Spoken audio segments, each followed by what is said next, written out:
Ok, muy buenas noches amigos y amigas. Estamos transmitiendo desde nuestro canal de YouTube, Bet Midrash Narratín, Temuco, Chile. ¿Mm? Bueno, hace tiempo que no compartíamos con ustedes. En esta ocasión vamos a continuar con la serie del Sefer Hitgalut, Yeshua HaMashiach, conocido comúnmente como el libro de Apocalipsis.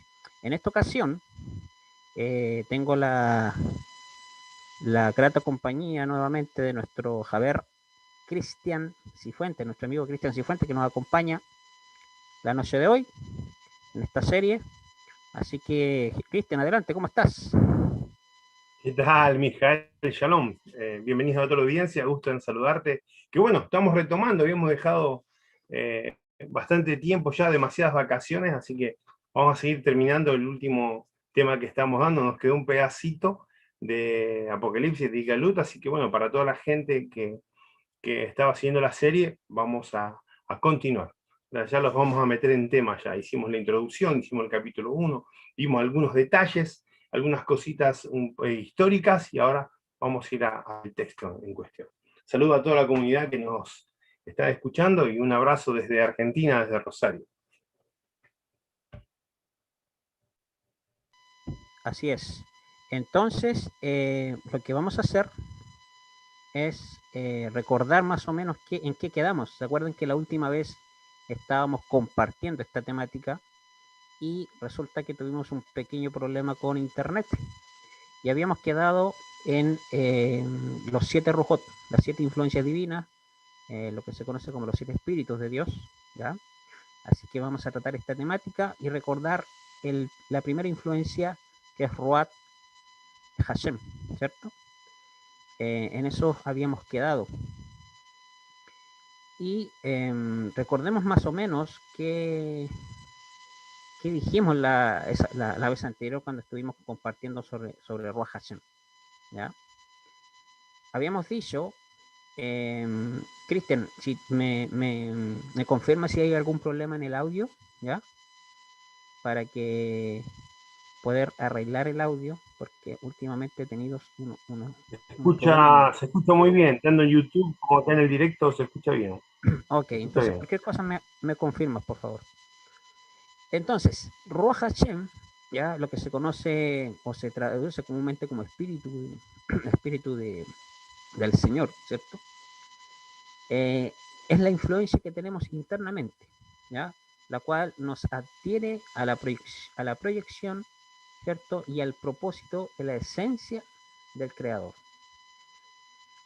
Ser hecho Selen y Demut, ¿ya? Lo que se traduce comúnmente como imagen y semejanza, ¿ya? Imagen y semejanza de Elohim, de Dios. Es comportarnos en toda la creación como si nosotros mismos hubiésemos sido los creadores. Debemos trabajar, debemos cuidar todos los elementos dentro del ámbito creacional. Debemos trabajarlo con el mayor de los esmeros, con mucho esfuerzo, ¿ya? Y con mucha responsabilidad. Y recordemos que cuando el ser humano, el Adán, ¿ya? Fue colocado en el más alto nivel del deleite creacional, lo que conocemos como Gan Eden, ¿cierto? El Gan Eden, el jardín del Edén. El ser humano tuvo juntamente las llaves las llaves, perdón, de la subsistencia, ¿ya? Y de la trascendencia del orden divino hacia toda la humanidad y en relación a todo lo creado. ¿Qué nos dice el texto? Recordemos, en el libro, lo busco aquí, lo tengo a mano, en el libro de Génesis. Génesis capítulo 2, versículo 15.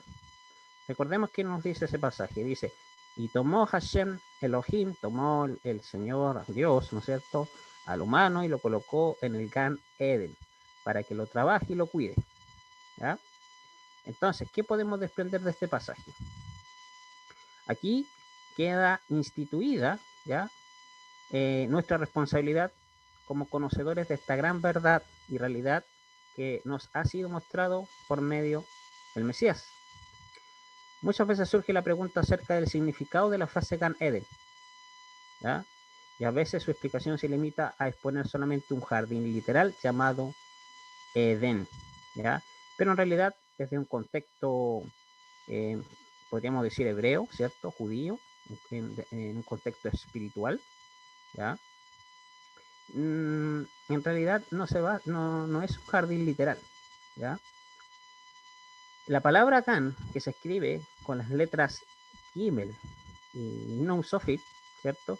No solo se limita a un jardín literal, como dije, sino que va mucho más allá y nos representa a un jardín espiritual, o sea, a un nivel superior que nos permite experimentar como consecuencia de haber caminado a lo ya establecido.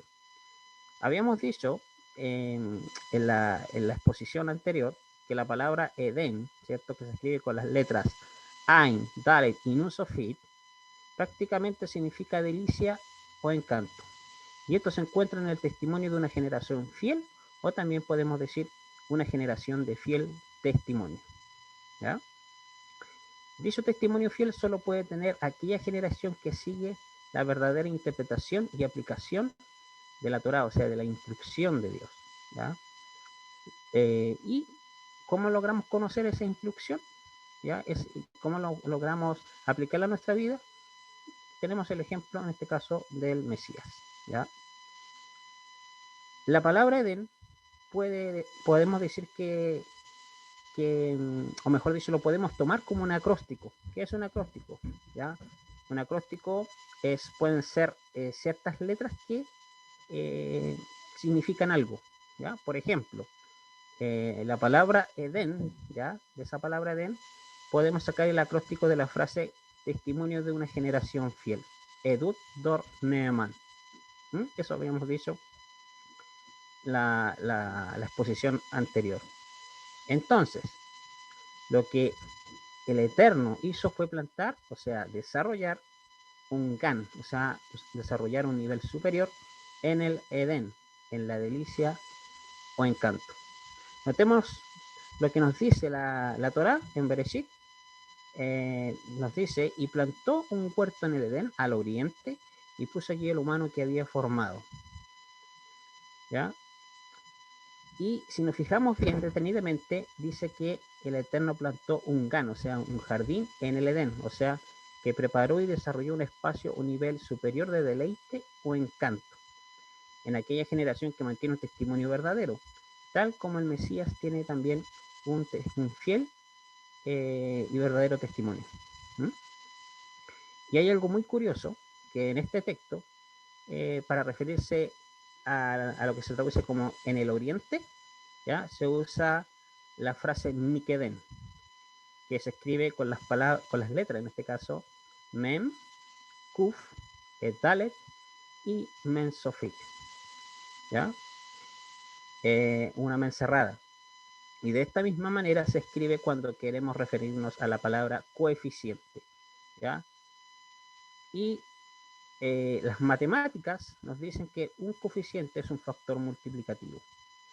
Esto se relaciona con la acción que ocupa este nivel superior, o sea, el GAN, ¿cierto? El jardín, dentro del deleite que tenemos en el Mesías. Esta es la labor del Adán, o sea, esta es la labor del ser humano, multiplicar.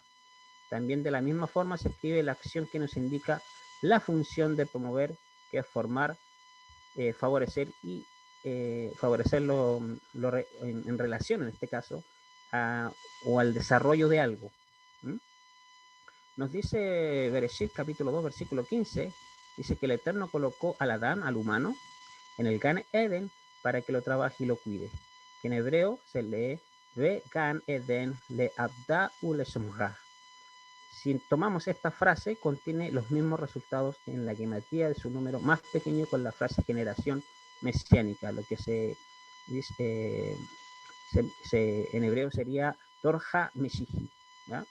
O sea, tenemos aquí la palabra Vegan Eden le Abda u le Sonra, ¿cierto? Esta palabra, si la sumamos, ¿ya? Nos da 871. ¿Ya? Y si este valor lo reducimos, 8 más 7 más 1, nos da 16. Y este valor 16 lo seguimos reduciendo, ¿ya? Nos da 1 más 6 es igual a 7. Y la palabra Dor Hamishiji, generación mesiánica, que tiene un valor numérico de 583, lo reducimos usando Mispar Katan, ¿cierto? Lo reducimos, este valor 8 más, 5 más 8 más 3 nos da 16, y este valor lo reducimos, 1 más 6 nos da 7. O sea, en su valor reducido, la palabra, o mejor dicho, la frase Ben Gan Eden Leabda Ra, ¿cierto?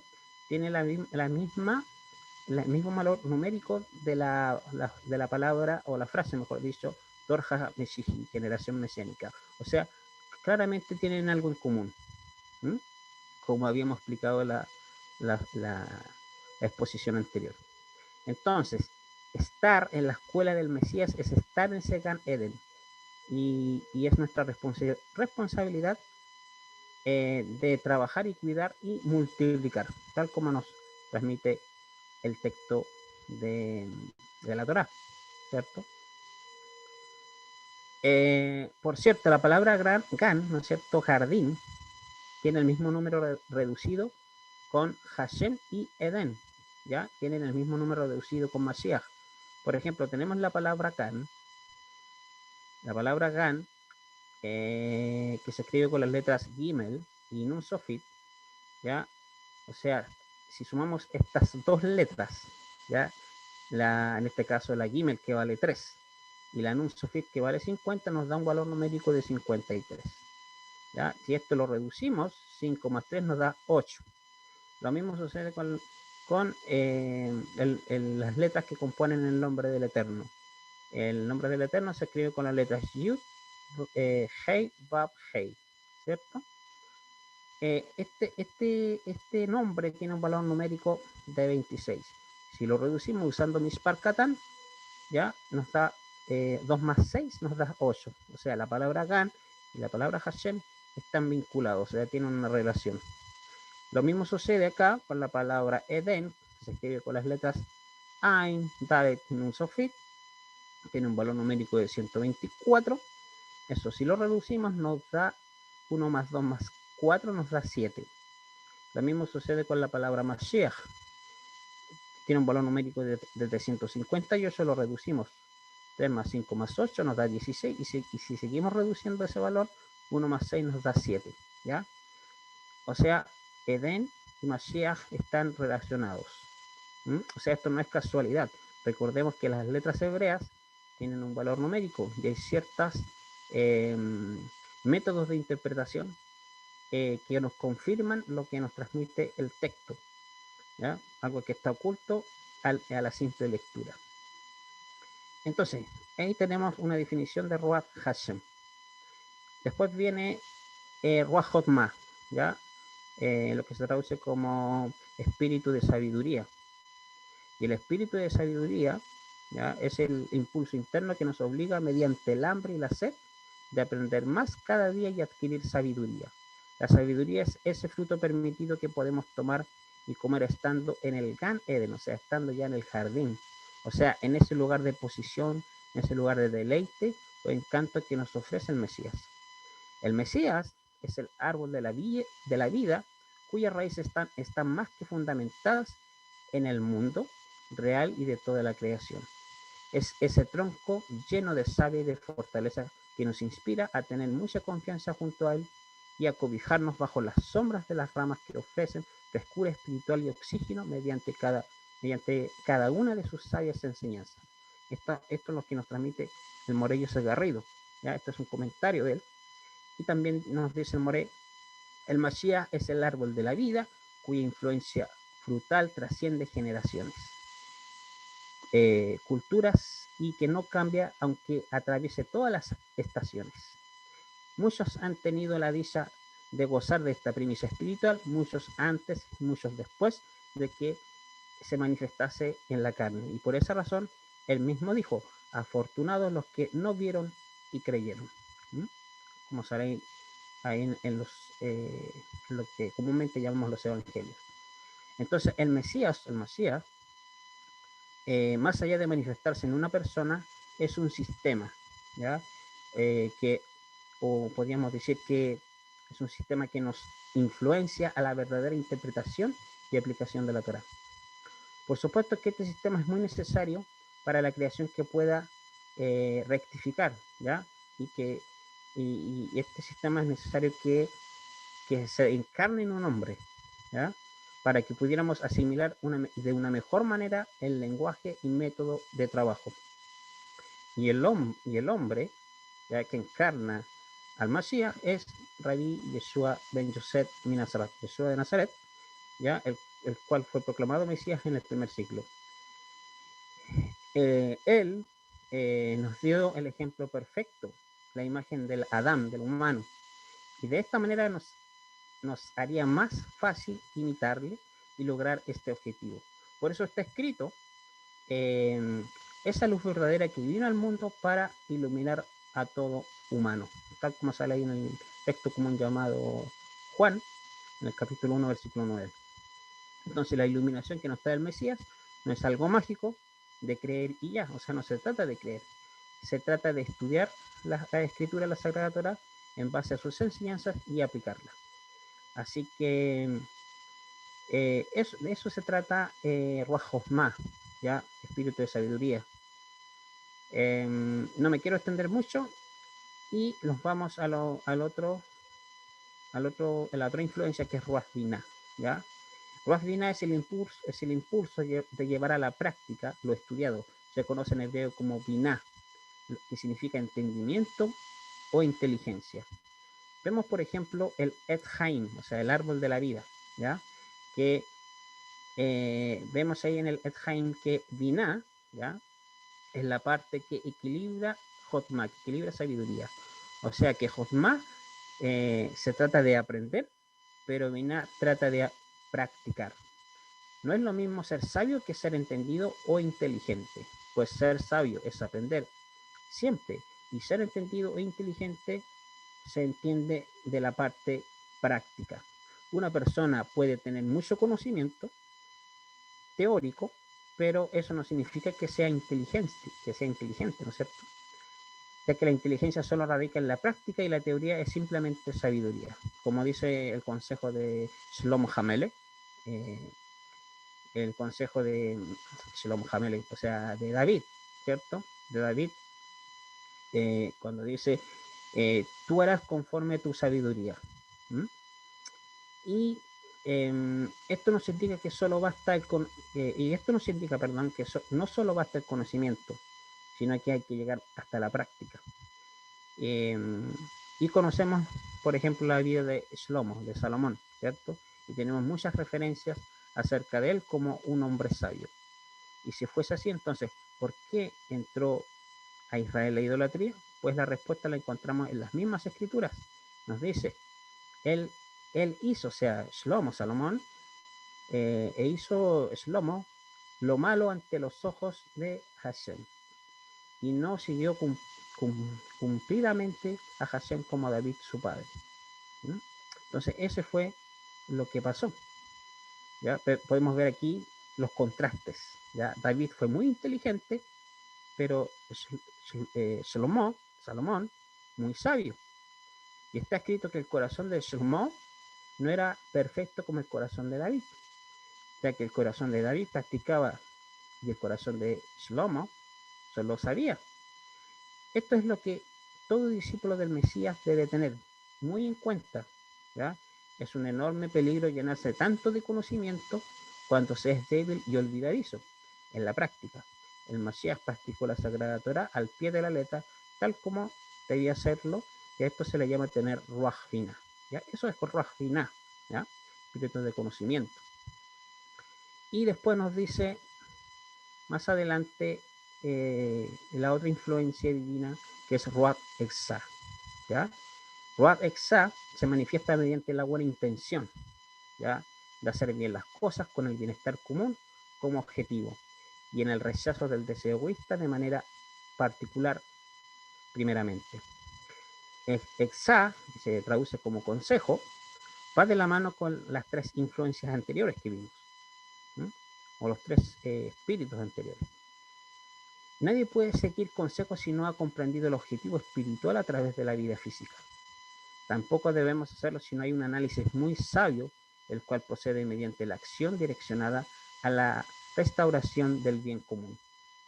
Cuando seguimos el procedimiento adecuado de las tres rujot, de las tres influencias antes mencionadas ya, y analizados, entonces daremos a otras personas consejos tan puros como si el Eterno mismo lo estuviera dando. ¿Recuerdan, por ejemplo, a Ahitofel? ¿Se acuerdan a Ahitofel ahí en el relato de las Escrituras? El consejero de David, el rey David. Nos dice la historia que cuando él daba consejo era como si el Eterno mismo lo estuviera dando, ya que Ahitofel no se inclinaba a una parte en particular, sino que su consejo dependía de la comprensión, sabiduría e entendimiento. ¿Mm? En cambio, encontramos que existe otro consejo llamado Husay, ¿ya? El cual aconsejaba para Absalom, ¿ya? Y fundamentaba su consejo inclinándose a la parte más que le beneficiaba. ¿Mm? Entonces tenemos aquí, al igual que Ahitofel y Husay, existen muchos consejeros.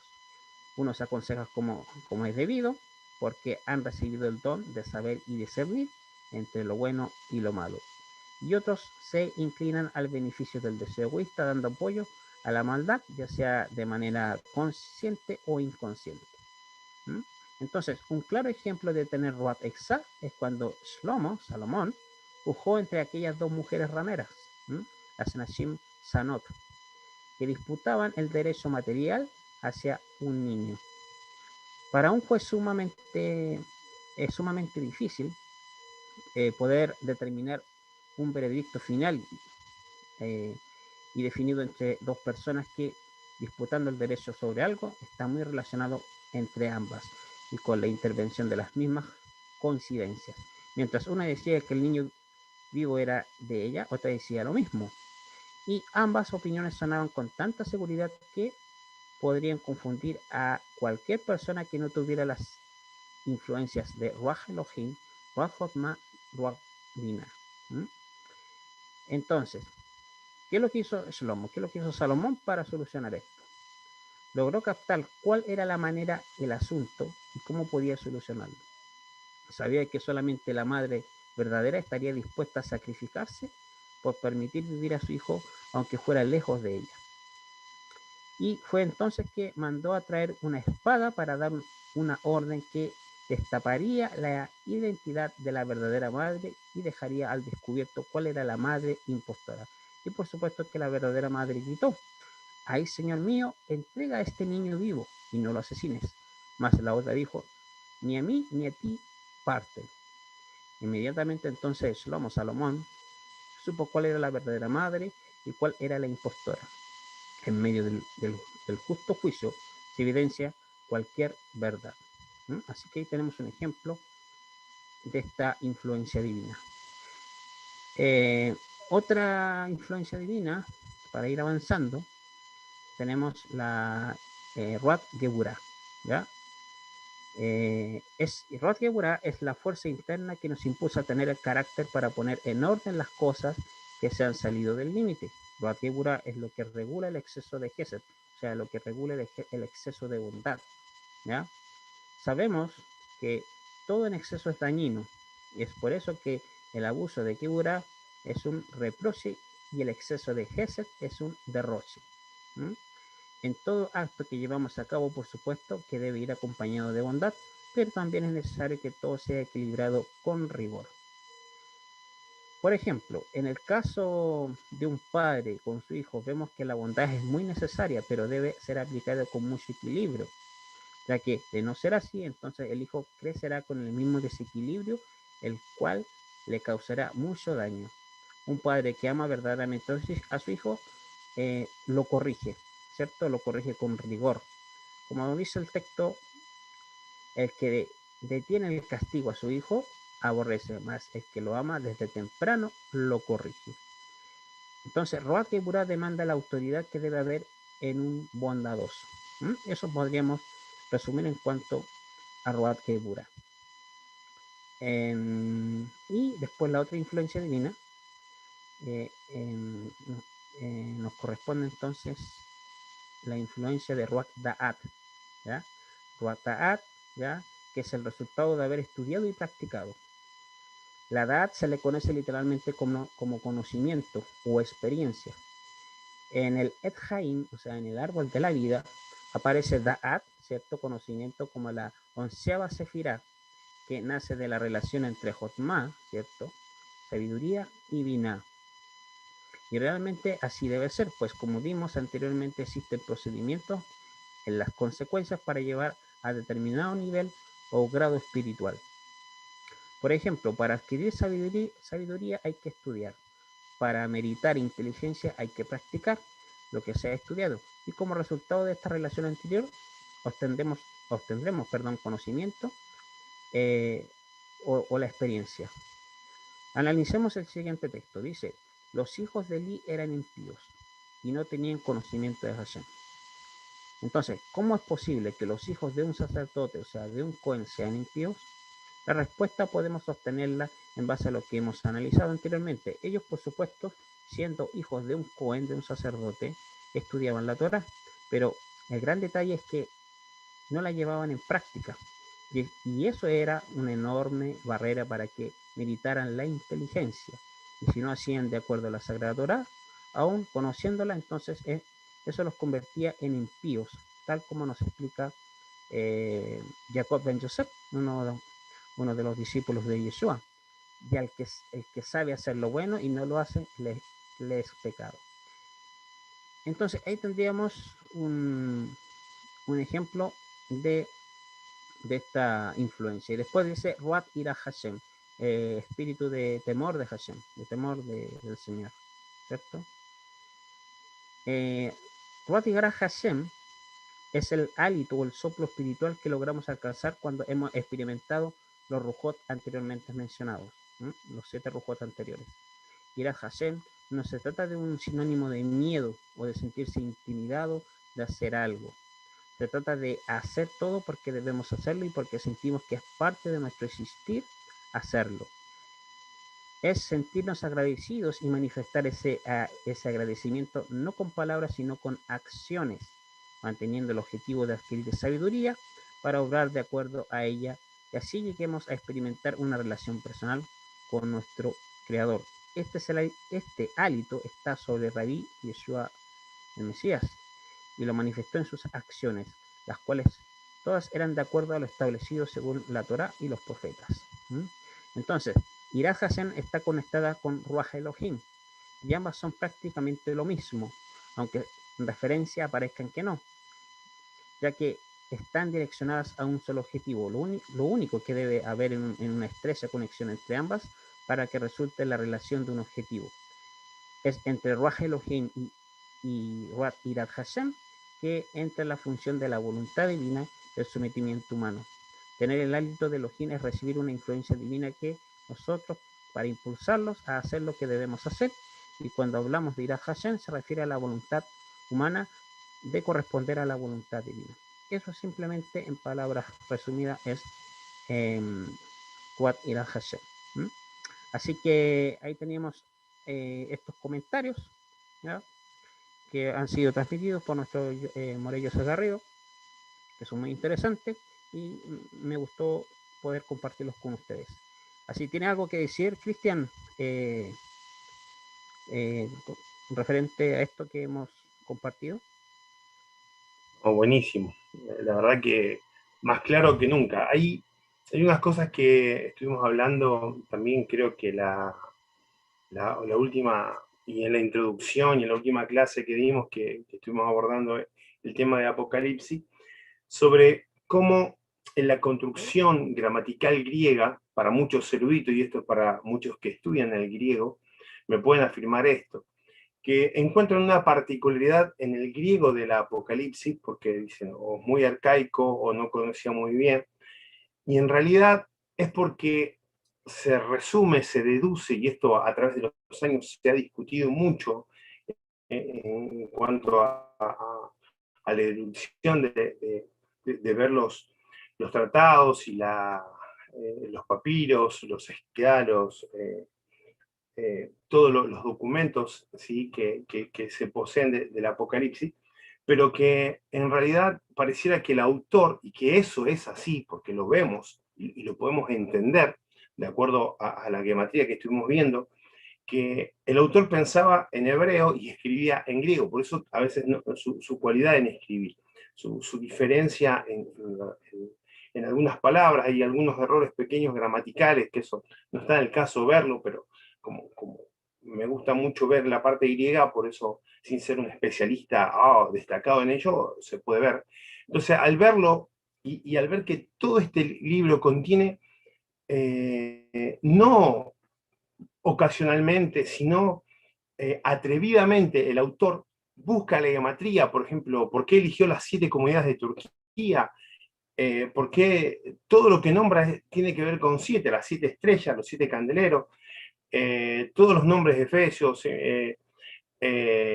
Semirna, Párgamos, Tiatira, Sardi, Filadelfia, Odisea, Oluqueia, todos los nombres de las comunidades que eligió en su gematría llevan al número 7.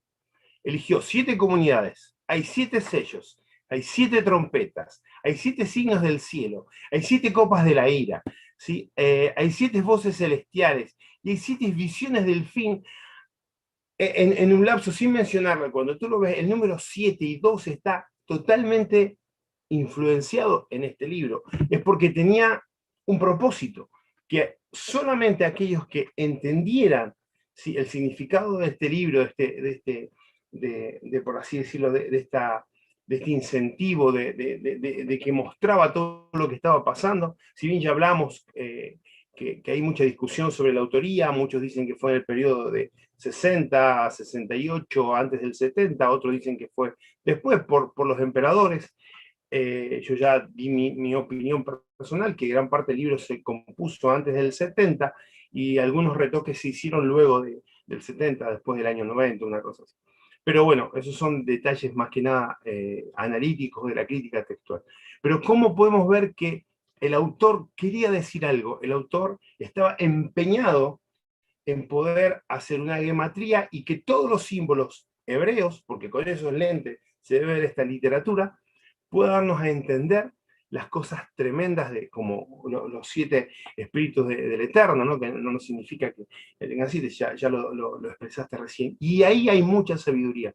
Por eso, cada vez que nombra un nombre, y con ese gran número que se discute y que quizás es el más conocido de toda la Biblia, el 666, o algunos dicen el 616, que en realidad lo que quería significar era algo, quería dar a entender algo para que los oyentes, los que pudieran entender, los que reciban esas cartas en ese momento, en esa situación vital, significa que deberían sí o sí tener la claridad de ese texto. Por eso es importante entender que la mente que escribió esto es una mente hebrea que tenía el Tanaj, que tenía la Torá, que incluso, yo el otro día lo dijimos, hay más de 800, ¿sí? Hay más de 800 pasajes del Tanaj y de la Torá.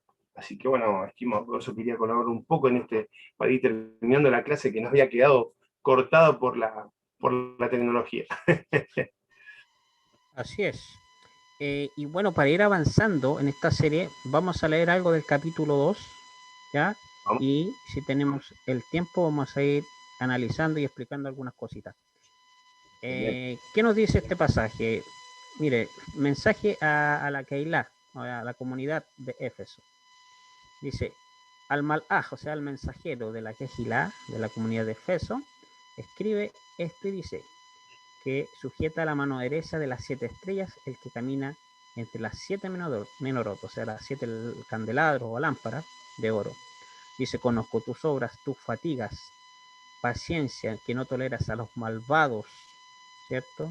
Dice, y que has sometido a prueba a los que se dicen ser emisarios, Shluchim, sin saberlo. Y has comprobado que son falsos. Has soportado y aguantado por mi causa sin desfallecer.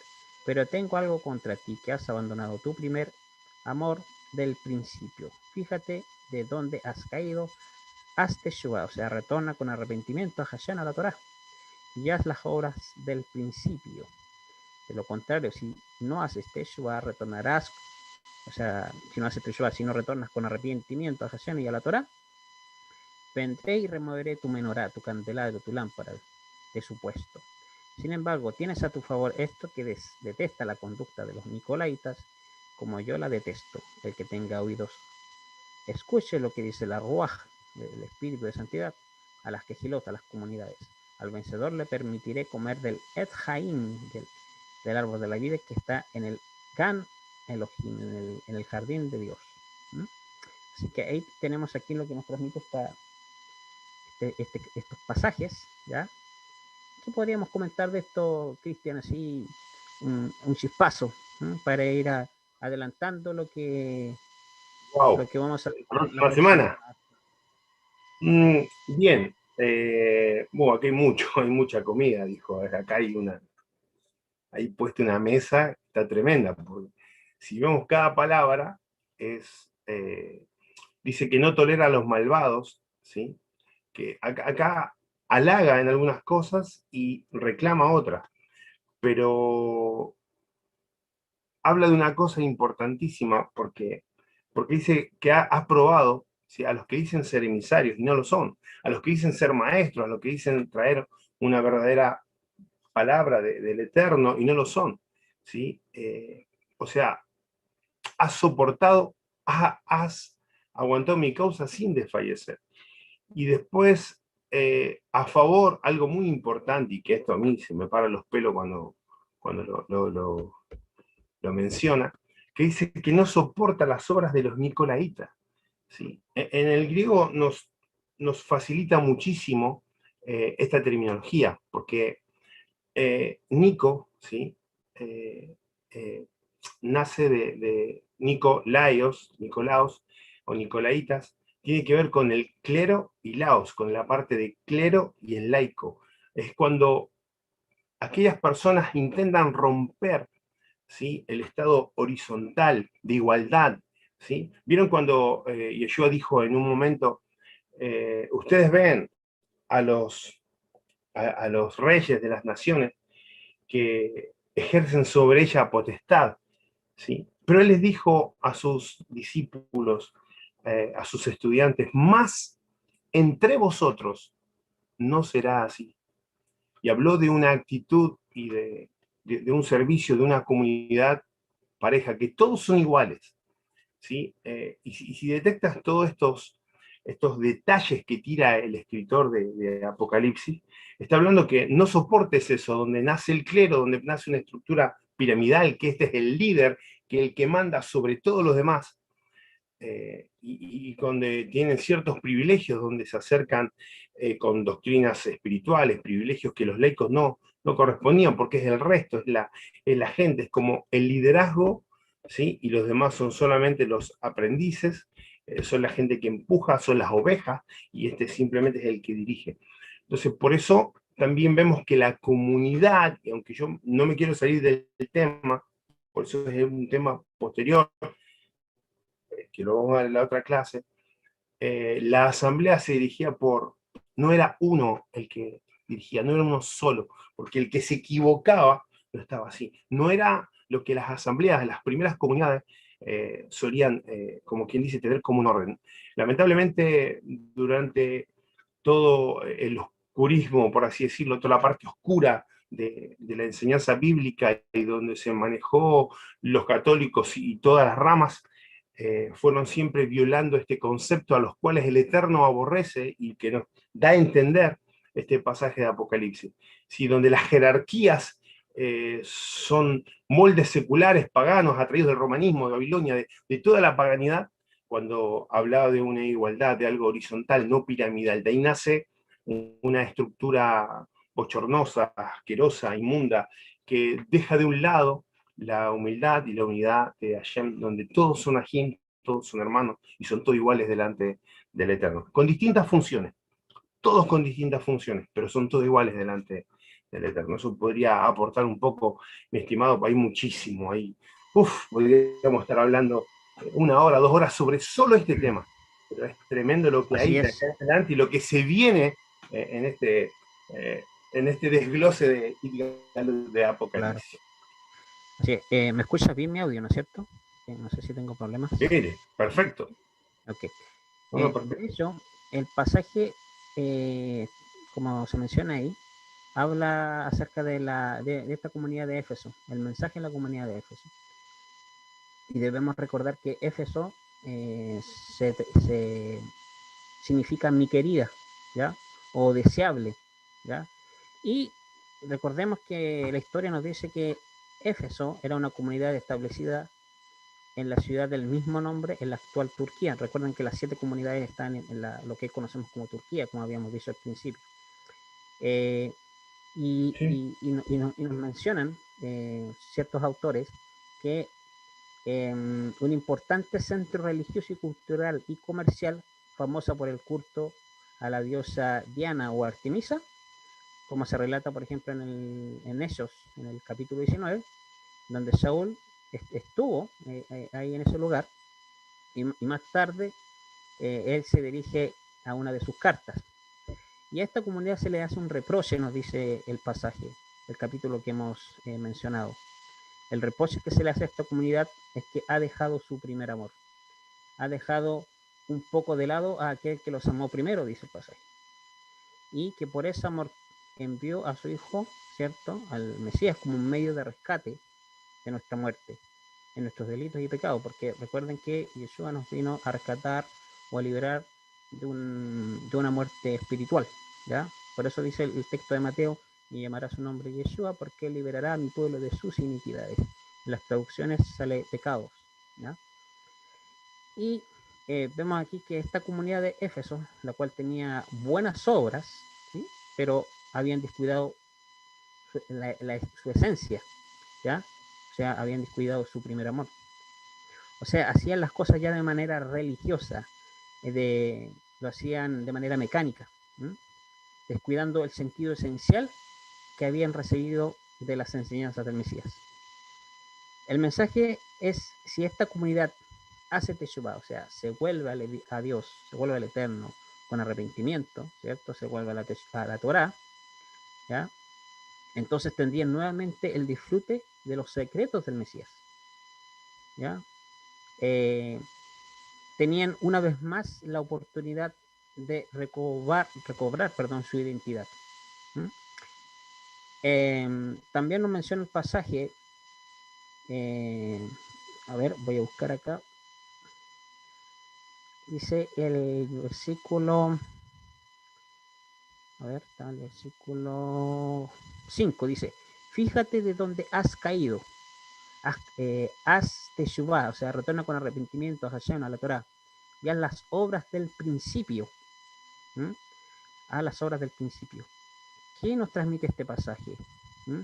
Por ejemplo, si vemos la figura del Cordero de Pesaj, por ejemplo, ya se acerca esta festividad, el Cordero fue sacrificado para darles libertad de ir a servir al Eterno, ¿cierto? Como nos transmite ahí el libro de Éxodo, Shemot, capítulo 7, versículo 16, cuando dice, y dile, Hashem, Elohim, Hashem, de los hebreos, me ha enviado a ti, diciendo, deja ir a mi pueblo para que me sirva en el desierto. Por eso dice que haga las primeras obras, aquellas como dice la carta a la comunidad de Éfeso. En Éfeso 2, capítulo 2, versículo 10 dice, somos creados en el Mesías, ¿cierto? El Mesías Yeshua, para buenas obras. Eso es lo que conocemos en hebreo como Maasim Tovim, buenas obras. Y que de antemano dispuso Elohim que practicaremos, o sea, sus mandamientos, la Torah. Y por otro lado, que recuerden de dónde habían caído, que no se eh, enorgullezcan, ni se ensoberbezcan, dice el pasaje, sino que sean humildes, que hemos sido rescatados no por nuestros méritos, sino por amor. ¿Mm? Y ahí tú mencionabas, por ejemplo, los nicolaitas, dice mal el pasaje más adelante. Los nicolaitas eran un grupo que quieren imponer jerarquías, ¿cierto? La palabra, como dijo Cristian, la palabra significa control sobre el pueblo o triunfo sobre el pueblo. Nikos quiere decir triunfo, victoria, control, manipulación, y laos es lo que significa pueblo, gente, multitud. Eso sería un significado etimológico de la palabra Nicolaitas. Y después hablas del Eshaim, del árbol de la vida, que es el Mesías, el cual se encuentra en medio del Gan Elohim, en medio del jardín de Dios. ¿Mm? Y el Gan, el jardín, representa el propósito divino y el Edén es la abodad, el servicio al Mesías. Muchas veces surge la pregunta acerca de lo que significa Gran Eden, y a veces su explicación, como dije anteriormente, se limita a exponer un jardín literal. ¿Mm? Pero en realidad, desde un punto de vista espiritual hebreo, la palabra Gam, como dije anteriormente, no solo se limita a un jardín literal, sino que va mucho más allá lo que nos transmite el pasaje. Que nos representa un jardín espiritual, o sea, un nivel superior que nos permite experimentar con consecuencia de haber caminado por lo ya establecido. ¿Mm? Así que hay harto que podemos estar de este capítulo, podríamos estar muchas horas, ¿cierto? Muchas horas, pero yo creo que comentando hasta acá, por lo menos por mi parte, vamos a dejar para la próxima semana comentar más sobre este capítulo. Adelante, Cristian. Bien, sí, sí, hay algunas cosas arqueológicas que nos ayudarían a comprender ciertas palabras también de este texto. Los días que fue escrito Galú de Apocalipsis, la ciudad de Efeso era muy importante, de hecho era llamada la Feria de la Vanidad de Asia, como la luz de Asia. Según hay una inscripción arqueológica encontrada en los lugares de Efeso, la ciudad había recibido el orgullo de título la primera y la más grande metrópolis de Asia. Habían aproximadamente en esa época unos 750.000 habitantes, eso es lo que nos da la arqueología. O sea, había tres rutas principales de caravanas que convergían en Éfeso. Desde el río Éufrates, pasando por Colosas de la provincia de Galacia, pasando por Sardi, y desde el valle del río Meander hacia el sur y el este. O sea que era muy grande, había un estadio de 25.000 personas que entraban ahí, o sea, servía un montón. Después la ciudad perdió un poco de grandeza, ¿sí? Por el puerto hay un tema de sedimentos, hoy en día está a 10 kilómetros frente a eso, perdió, hay un traspaso a una ciudad cercana porque creo que era Esmirna, por un tema de que los sedimentos iban metiéndose más adentro y tenían que dragar, había mucho trabajo, no había tantas máquinas como ahora, ¿no? Era muy difícil hacer todas las cosas. Pero bueno, Efeso tenía eso, era muy pomposo, era una metrópolis grande. Entonces, en Asia era bastante grande, el templo de Diana era grande, lo vemos en lo que Rab Shaul cuando habla de esa ciudad también. El culto a la diosa estaba mezclado también con la prostitución, era patrona de todas las prostitutas, las imágenes sabemos cómo eran, distintos pechos que decía la fertilidad, la sensualidad y la sexualidad, por supuesto, y era una diosa popular en esa época. Entonces los centros que de todas partes del mundo buscaban muchos seguidores de Diana de Efeso, por eso era conocida por todo lado y por eso el impacto ocultista y que alguna gente adoraba mucho a esa diosa. Bueno, había muchas cosas para poder tirar si arqueológicamente de esto, pero bueno, como dijiste tú, Mijael, esto hay muchísimo y no queremos abordar en toda la parte de arquitectura o de arqueología o de, no sé, de censo o de población, sino lo que queremos es ver el mensaje principal, pero tiene un contexto histórico que eso no hay por qué negarlo y es bueno saberlo también. Así es, Cristian. Así que en la próxima semana vamos a ir finiquitando lo que es el mensaje a la comunidad de Éfeso para ya entrar a la comunidad de Semirna, ¿cierto? Esmirna, como se le conoce en las traducciones. Así que, Cristian, gracias por tu compañía, gracias por darte el tiempo de poder compartir conmigo a los demás amigos. Y si tienen preguntas, dudas, consultas, lo pueden hacer ahí en el chat o en los comentarios de del YouTube, ¿cierto? Del canal, ya que por no sé qué motivo no se pudo transmitir en Facebook. Quería transmitir simultáneamente en Facebook y en YouTube, pero no sé qué pasó, que solamente transmitió a YouTube. Así que pueden hacer ahí sus preguntas, consultas. Así que, Cristian, últimas palabras antes de irnos.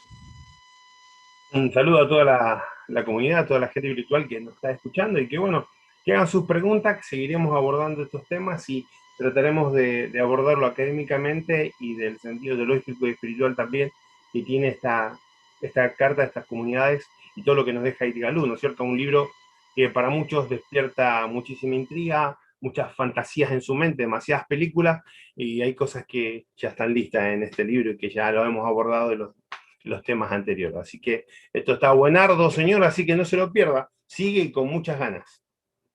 Así es, estimados.